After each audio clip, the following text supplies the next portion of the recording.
మాచర్ల నియోజకవర్గంలోని గాదివారపల్లి గ్రామంలో ఎమ్మెల్యే పిన్నెల్లి రామకృష్ణారెడ్డి గారు చేసిన అభివృద్ధి సంక్షేమం గురించి గ్రామంలోని ప్రజలను అడిగి తెలుసుకుందాము.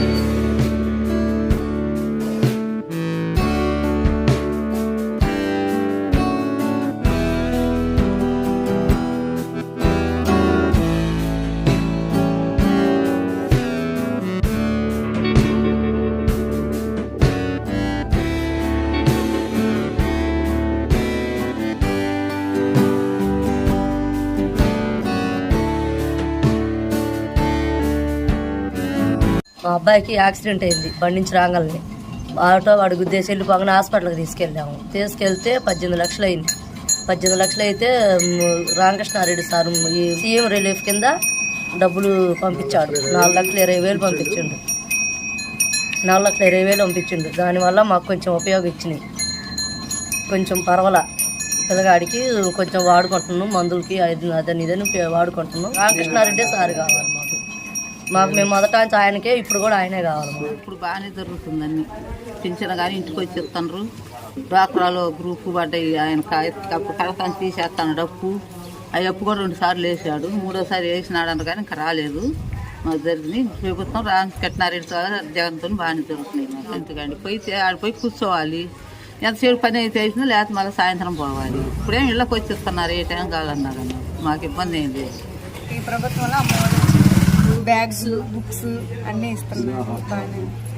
పైన జగన్ గారు వస్తే బాగుంటుంది. మాచర్ల నియోజకవర్గం పిన్నెల్లి రామకృష్ణ గారు వస్తే బాగుంటుంది.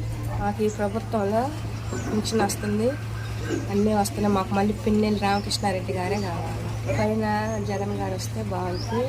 పిన్నెల్లి రామకృష్ణారెడ్డి గారు వస్తే బాగుంటుంది. ఊర్లో ఇప్పటి వరకు గవర్నమెంట్ స్కూల్లో ఎలాంటి ఇంగ్లీష్ మీడియం అనేది లేదు. జగన్ వచ్చిన తర్వాత ఇంగ్లీష్ మీడియం అనేది వచ్చింది. అలాగే నాకు బీటెక్లో ఫీ రియంబర్స్మెంట్ పడుతుంది. ఎన్ని సంవత్సరాలు? 2 years నుంచి పడుతుంది. నేను బీటెక్ జాయిన్ అయ్యి 2 years అవుతుంది. ఇప్పటిదాకా నాకు అన్ని విడతలు పడ్డాయి. అలాగే పిన్నెల్లి రామకృష్ణారెడ్డి గారు రావడం వల్ల మా ఊరు కూడా చాలా బాగుంది. ముఖ్యంగా అయితే జగన్మోహన్ రెడ్డి గారు రావాలని కోరుకుంటున్నాను. అలాగే మా మాచర్ల నియోజకవర్గానికి పిన్నెల్లి రామకృష్ణారెడ్డి గారు రావాలని కోరుకుంటున్నాను. అంటే గత ప్రభుత్వంలో ఎలా ఉండేది, ఇప్పుడు ఎలా ఉంది మీ ఊరు? ఆ ప్రభుత్వానికి ఈ ప్రభుత్వానికి చాలా తేడా ఉందండి. ఈ ప్రభుత్వం మంచిగా బాగా ఉన్నది. ఈ ప్రభుత్వంలో అందరూ లబ్ధి పొందిన వాళ్ళు. పింఛన్లు కూడా మా ఊరికి దాదాపు ఈ 5 ఏళ్లలో 118 పింఛన్లు, కొత్త పింఛన్లు ఇచ్చారు. మా ఊరు అభివృద్ధి బ్రహ్మాండంగా ఉంది. 100% 99% అభివృద్ధి కార్యక్రమమైన ఊరు మాది. జరిగిన అభివృద్ధి పిన్నెల్లి రామకృష్ణారెడ్డి గారి నాయకత్వంలో రైతు భరోసా, నాడు నేడు స్కూళ్ళు, మామూలు సచివాలయం, గూడెం, 1,30 లక్షలు పెట్టి హాస్పిటల్. ఈ గత ప్రభుత్వంలో ఇవన్నీ లేవు. మా జగనన్న ప్రభుత్వంలో 5 ఏళ్లలో పిన్నెల్లి రామకృష్ణారెడ్డి గారిని వచ్చినాక ఈ ప్రభుత్వంలో ఈ అభివృద్ధి ఎంత జరిగింది. మాకు ఇంకా ₹1,00,00,000 రోడ్లు కూడా ఇచ్చాడు. ఆ ₹1,00,00,000 రోడ్ల ద్వారా కూడా మొత్తం అన్ని కంప్లీట్ చేయడం జరిగింది. అంతా బ్రహ్మాండంగా ఉంది. మా మద్దతు అంతా పిన్నెల్లి రామకృష్ణారెడ్డి గారికి తెలియజేస్తాం. గ్రామంలో 2019 నుంచి 2024 దాకా 4,50,00,000తో అభివృద్ధి చేశాం. ఇవాళ సీసీ రోడ్లు వచ్చేసరికి ₹1,00,00,000తో చేశాం. ఇళ్ల స్థలాలు, మన పేదలకు ఇళ్ల స్థలాల పంపిణీ వచ్చేసరికి 20 లక్షలతో పేద ప్రజలకు ఇచ్చినటువంటి పరిస్థితి ఇక్కడ మా గ్రామంలో ఉన్న ప్రజలందరికీ తెలుసు. ఆ సంగతి 80 లక్షలు పెట్టి సీసీ రోడ్లు నిర్మించి 20 లక్షలకి మన ఇళ్ల స్థలాలు ఇచ్చాం. ₹1,00,00,000. 1,85,00,000తో మా గ్రామంలో ఉన్నటువంటి హాస్పిటల్, పాత హాస్పిటల్ బాగలేదని చెప్పేసి మన రామకృష్ణారెడ్డి గారు వచ్చిన తర్వాత మా హాస్పిటల్ 1,85,00,000తో శాంక్షన్ చేసి ఇవాళ నిర్మించి మొన్న లేటెస్ట్గా అంతా ఒక 20 days బ్యాక్ ఓపెనింగ్ కూడా జరిగింది. మరి అదేవిధంగా సచివాలయం వచ్చేసరికి 28 లక్షలతో నిర్మించాం. మరి అదేవిధంగా రైతు భరోసా 24 లక్షల రూపాయలతో నిర్మించాం. మరి అట్లానే సొసైటీ కూడా 38 లక్షలతో నిర్మించాం. ఇవాళ మరి నాడు నేడు కింద మా స్కూల్లో ఒక 38 లక్షలతో డెవలప్ చేసాం. నాడు నేడు పరికరాలతో ఇవాళ బాత్రూమ్స్ కానీ 2019 ముందు మా స్కూల్ ఎలా ఉండేదో ఇవాళ ఎలా ఉండేదో ఒకసారి మీరే వెళ్ళి చూడండి. ఇవాళ మా గ్రామంలో ఉన్నటువంటి మేము చెప్పిన ఈ మొత్తం మీరు ఒకసారి వీడియో ద్వారా మీరు చూసుకోవచ్చు. సచివాలయం కానీ, ఒక మన సొసైటీ గూడెం కానీ, మరి అదేవిధంగా సీసీ రోడ్లు, ఈ రోడ్డు కూడా మా ప్రభుత్వం వచ్చిన తర్వాత వేసినటువంటిది పరిస్థితి.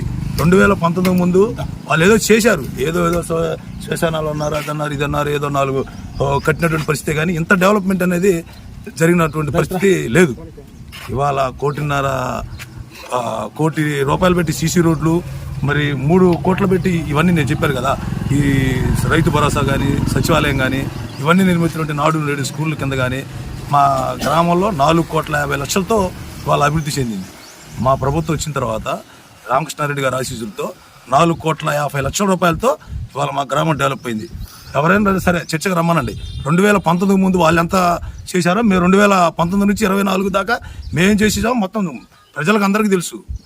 వాళ్ళు ఈ గ్రామంలో ఈ రైతు భరోసా కానీ, సచివాలయం కానీ, సీసీ రోడ్లు కానీ, పొలాల పాట 10 లక్షలు పెట్టి మళ్ళీ రామకృష్ణారెడ్డి గారి ఆశీస్సులతో శాంక్షన్ చేస్తే మన 5 కిలోమీటర్ల మేర మన గ్రావెల్ లెవెలింగ్ చేయించాం. మరి అటు తూర్పుపాలెం అదే చేసాం, అటు పరడపాలెం కూడా అంబుజావాల సహాయంతో అటు కూడా పోసినటువంటి పరిస్థితి చూస్తా ఉన్నాం. వాళ్ళ 4,50,00,000తో ఇంత డెవలప్మెంట్ చేస్తే ఇంకా డెవలప్మెంట్ కాలేదని మాట్లాడితే మేము నాయకులతో పని లేకుండా డైరెక్ట్గా అకౌంట్లో పడుతున్నాయి. ఏది అర్హుడైన ప్రతి ఒక్కడికి ఇవాళ 40 సంవత్సరాలకు కానీ, ఈబీసీ కానీ, ఇవాళ కాపు నేస్తం కానీ, ఒక నాయకులతో పని లేదు.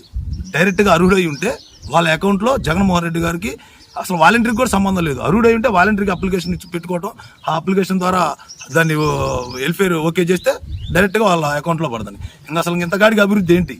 అర్హుడైన ప్రతి ఒక్కరికి మేము పార్టీలకు అతీతంగా చేసినటువంటి పరిస్థితి మా గ్రామంలో ప్రజలందరికీ తెలుసు. మేము పార్టీలకు అతీతంగా ఇవాళ పెన్షన్స్ కూడా మా ప్రభుత్వం వచ్చిన తర్వాత దగ్గర 167 పింఛన్లు, కొత్త పింఛన్లు ఇచ్చినటువంటి పరిస్థితి చూస్తూ ఉన్నాం. 168 పింఛన్లు ఆ ప్రభుత్వం వచ్చిన తర్వాత అర్హుడైన ప్రతి ఒక్కరు, వికలాంగులకు కానీ ఎవరికైనా సరే, టీడీపీ వాళ్ళైనా సరే అందరికి పెట్టాం.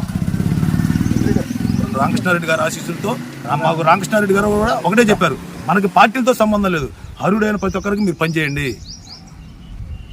మీరు పనిచేస్తే తర్వాత ప్రజల తీర్పు ఆటోమేటిక్గా మనం చేసింది వాళ్ళే గమనించుకుంటారని చెప్పేసి మాకు ఎమ్మెల్యే గారు చౌట అదే జరిగింది. మా జగన్మోహన్ రెడ్డి గారు కూడా పైనుంచి అదే ఆదేశం, ఇక్కడ మా స్థానిక ఎమ్మెల్యే కూడా అదే ఆదేశం.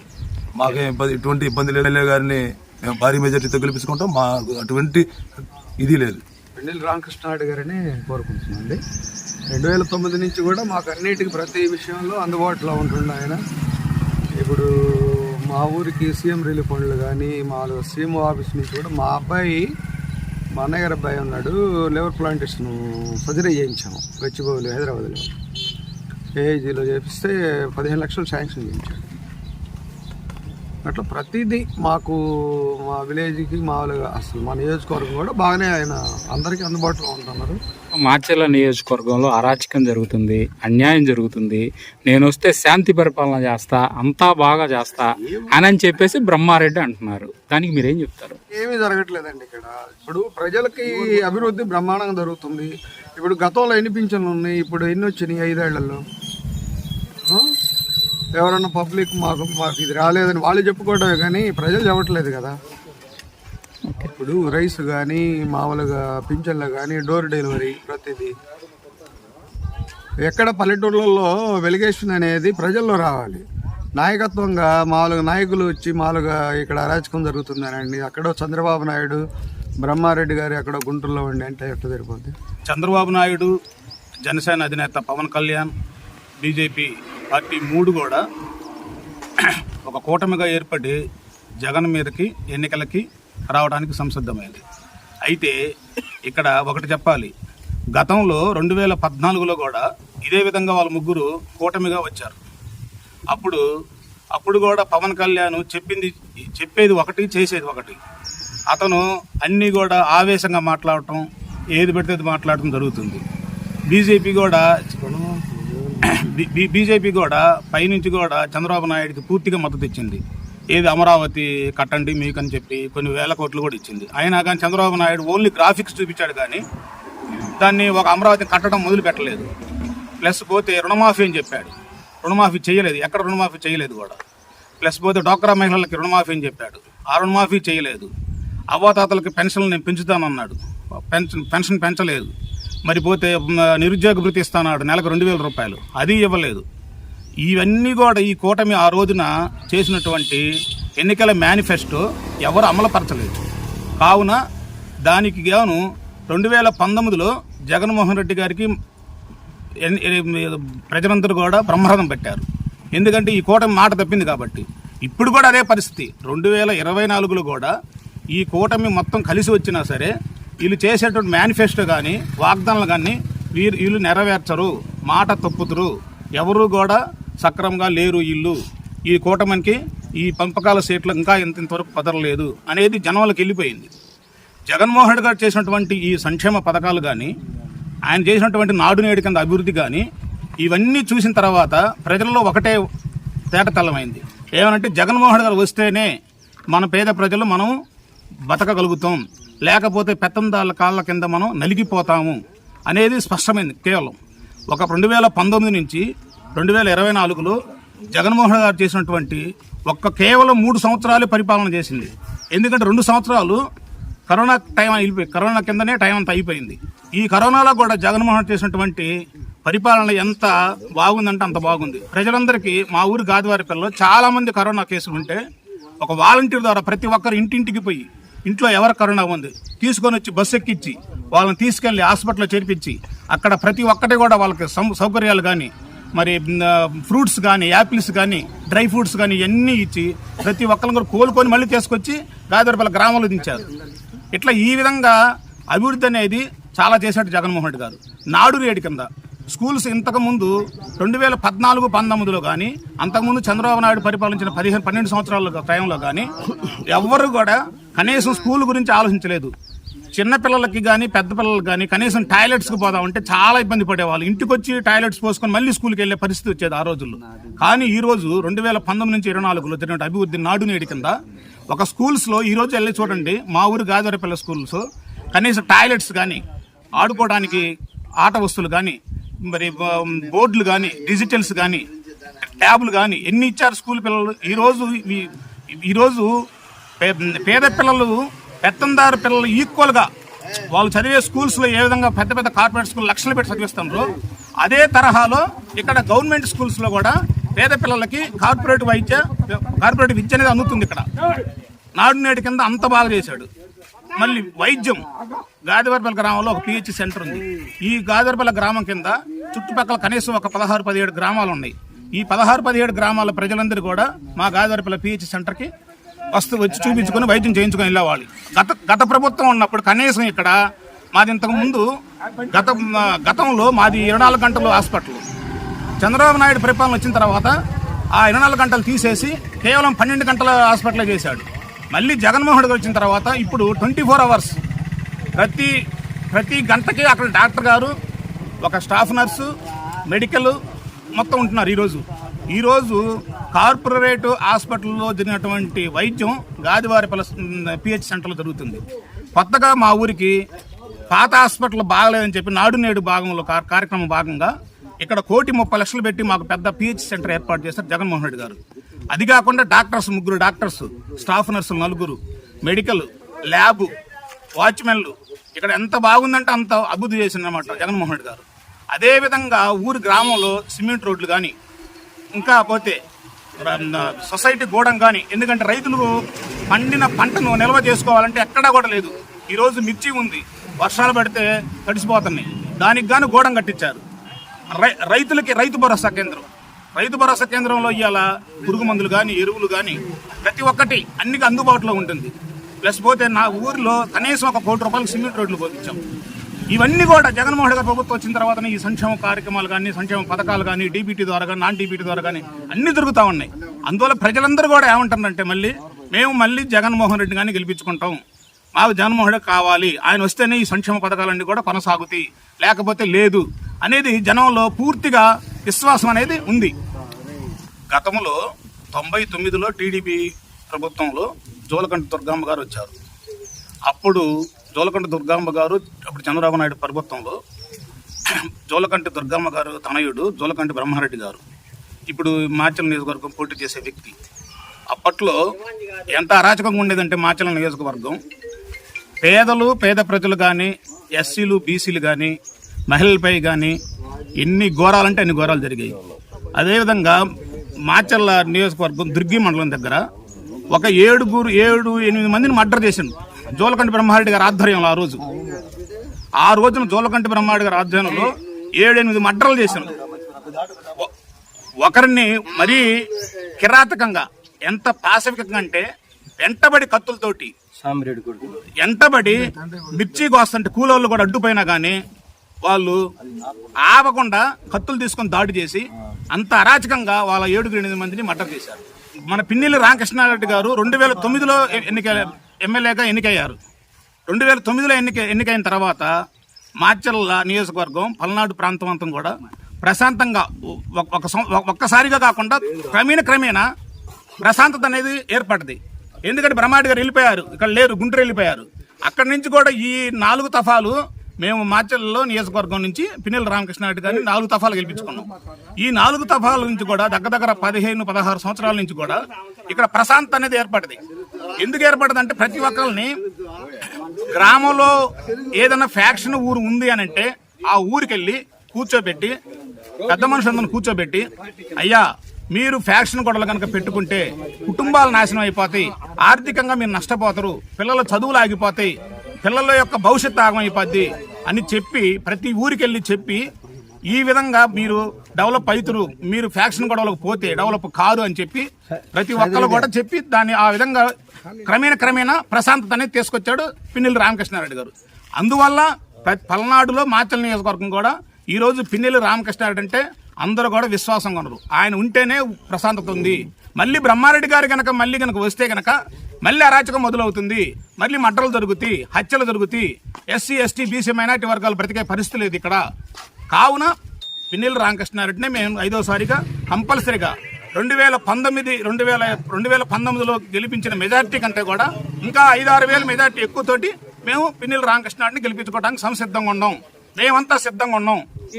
నిజంగా ఏ ప్రభుత్వం మేలు చేసింది? వైసీపీ ప్రభుత్వమా, టీడీపీ ప్రభుత్వమా? చంద్రబాబు నాయుడు 3 ట్రిప్పులు ముఖ్యమంత్రి అయింది.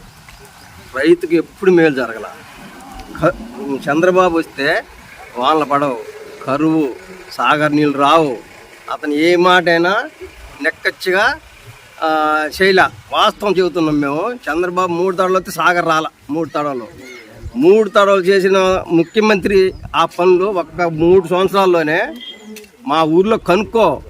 టీడీపీ అయినా వైఎస్ఆర్ కాంగ్రెస్ పార్టీ అయినా ఒక్క పెన్షన్ టీడీపీకి పెట్టలేదంటే ఊరి మీద ఎంక్వైరీ చేసుకోపో. మేము రేపు ఓట్లు అడుక్కోవటానికి ఆ పార్టీ ఈ పార్టీ కులం మతం లేకుండా మేము ఏది పెన్షన్ పెట్టినాం, ఏది కాపు నేస్తం అయితేమి, 18,700 వైఎస్ఆర్ చేయూత అయితేమి, ఏది మొత్తం పెట్టినాం. ఊరి మీద నువ్వు కనుక్కొని అంతే ఉండాలా. మాకు రేపు ఊళ్ళోకి పోయి ఓటు అడగటానికి మేము హక్కుగా ప్రతి ఒక్కడికి పెన్షన్ పెట్టినాం. మాకు ఇబ్బంది లేకుండా రేపు మా తరపున ఓట్లు వేస్తారు. మళ్ళీ రేపు 24 మే 13న మళ్ళీ 270-300 మెజార్టీ వస్తుంది గాదివారిపల్లిలో. ఎదురు లేకుండా వస్తుంది చూడు. ఇప్పుడు అంతకుముందు చంద్రబాబు కింద 4-5 పేషెంట్లు పోయినా కూడా ఆ ఒక్క 3 సంవత్సరాల్లోనే మా ఊర్లో హాస్పిటల్ ఏంది, సిమెంట్ రోడ్లు ఏంది, రైతు భరోసా ఏంది, సొసైటీ కూడా ఏంది, అసలు ఈ హై స్కూల్లో బాత్రూమ్ లేవు. మరి వైఎస్ఆర్ కాంగ్రెస్ పార్టీ జగన్మోహన్ రెడ్డి వచ్చినాక అసలు చూడు, లోపలికి పోయి చూడిపో. 4 తడవలు వచ్చిండు. ఇది 5వ తడవ. ఏ కార్యకర్తనైనా ఏ లీడర్స్నైనా కసిరించుకొనైనా ఒక్క మాట అయినా పని పూర్తి చేసేటువంటి ఎమ్మెల్యే ఇంకా మాకు దొరకడు. వాస్తవం చెబుతున్నా. రేపు 24 మేలో కూడా ఆయనే రావాలి, మెజార్టీ మీద రావాలని మేము కోరుకుంటున్నాం. అసలు మాకు ఇబ్బంది లేదు. ఆయన నియోజకవర్గం మీదనే కార్యకర్తలను కసిరించుకోడు. ఒక్క తడవ గెలిచినోడు గౌరవంగా ఉంటాడు. 4 తడవలు గెలిచిండు. ఎప్పుడే నువ్వు 100 మంది కాదు 200 మంది ఉన్నా కూడా రానగానే వచ్చి సమాధానం చెప్పాలి. అటువంటి ఎమ్మెల్యే మాకు దొరకడు. వాస్తవం చెబుతున్నా. మా అమ్మకి పెన్షన్ రాలేదు. నేను కనీసం 13 సార్లు మా అక్కకి పెన్షన్ పెట్టా. ఏది టీడీపీ ప్రభుత్వంలో. నేను కనీసం ఎంత చాకరీ చేసా నాకు తెలుసు. తిరిగా అంత చాకరీ నేను చేశా. 2014 టైంలో మా అమ్మకి పెన్షన్ రాలేదు. తిరిగి అన్నుబట్టి వదిలేసా. వచ్చింది లేకపోతే లేదని వదిలేసా. జగన్మోహన్ రెడ్డి వచ్చిన తర్వాత ఒకసారి ఫెయిల్ అయింది. 2వసారి నేను పెట్టాను మా వాలంటీర్ ద్వారాగా. పెట్టిన తర్వాత 2వసారి నాకు మా అమ్మకి పెన్షన్ వచ్చింది. ఇప్పుడు కూడా మా అమ్మకి పెన్షన్ వస్తూనే ఉంది. జగన్మోహన్ రెడ్డి ఆశీస్సులతో నాకు పెన్షన్ వస్తుంది మా అమ్మకి. అంతకాడికి నాకు అంతగా మించి ఏం చేయాల్సిన పని లేదు. ఎవరు ఏం చెప్పినా ఎవరు ఏం చేసినా మా ఓట్లు జగన్మోహన్ రెడ్డికి. అభివృద్ధి అనేది గత 5 సంవత్సరాల నుంచి జరిగింది తప్పితే అంతకుముందు అభివృద్ధి అనేది గాదివారిపల్లిలో చూద్దామంటే ఎక్కడ ప్రతి చోట కానీ ఎక్కడా కానీ అభివృద్ధి అనేది అంతకుముందు మాకు తెలియదు. ఈరోజు గాదివారిపల్లి గ్రామంలోకి మొట్టమొదట అడుగు పెట్టిన కానించి ఒక రైతు భరోసా గోడం కానివ్వండి, 2 సచివాలయం కానివ్వండి, 3 పిహెచ్సి కానివ్వండి, దాదాపు 2,40,00,000 రూపాయలు పెట్టి ఒక హాస్పిటల్ ఒక గాదివారిపల్లి గ్రామానికి శాంక్షన్ చేయడం అనేది, కట్టడం అనేది మా ఊరికి ఎంతో అది గౌరవం మాకు.